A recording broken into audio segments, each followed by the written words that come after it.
শিখে গেছে।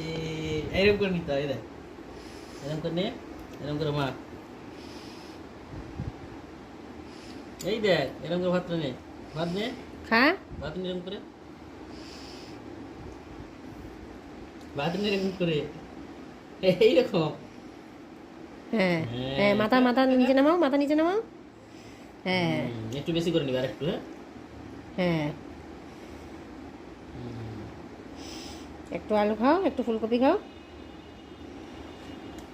এবার ভাত মুখে দাও, ভাত ভাত ভাত, না না, একবার একবার এবার ভাত মুখে দাও। হয়েছে হয়েছে, এবার ভাত মুখে দাও। ওরকম করে সবগুলো খেতে নেই। একবার ভাত মুখে দিতে হয়, তারপর এগুলো মুখে দিতে হয়। হয়েছে তো, তাহলে আমি নিয়ে নেবো, তাহলে কিন্তু আমি খাইয়ে দিয়ে দেবো। ভাত সঙ্গে সঙ্গে খেতে হবে। দেখি তুলো, বেশি করে তুলো। বেশি করে ভাত তোলো হাতে। হ্যাঁ হ্যাঁ, মাথা নামাও।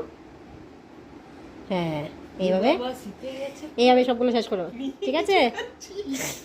এইভাবে সবগুলো শেষ করো। সবাইকে বলবো, কাকুকে বলবো, কাকিমাকে বলবো, ঠাম্মিকে বলবো, যে নিয়ে সব বাচ্চা শেষ করে দিস। পিপিকে বলবো, পিসেমকে বলবো, দাদা ভাইকে বলবো, সবাইকে বলবো। বাবা বড় হয়ে গেছে, নিজে নিজে খায়। নি, নি, নি, নি। তাড়াতাড়ি করো, নিচে যেন পড়ে না, সাইডে যেন পড়ে না, বাবা, ঠিক আছে? এ কি দেখছি আসনের জন্য আমি? পড়ে না। এই দেখি তো, আমি চোখে ঠিক দেখছি নাকি? হ্যাঁ তো, হ্যাঁ, কাছে নিয়ে নিয়ে খাও মাথা। সত্যি তো আমার বাবা বড় হয়ে গেছে। হ্যাঁ, এবার থেকে ডেইলি দেবো। হ্যাঁ, একটু একটু খাও। ও জানে। হ্যাঁ, এইভাবে সবগুলো সব কমপ্লিট করো, বলো, বাবা বড় হয়নি, কত বড় হয়ে গেছে। ঠিক আছে? এইভাবে সবগুলো কমপ্লিট করো, আর আমি আমারটা খাই, ঠিক আছে?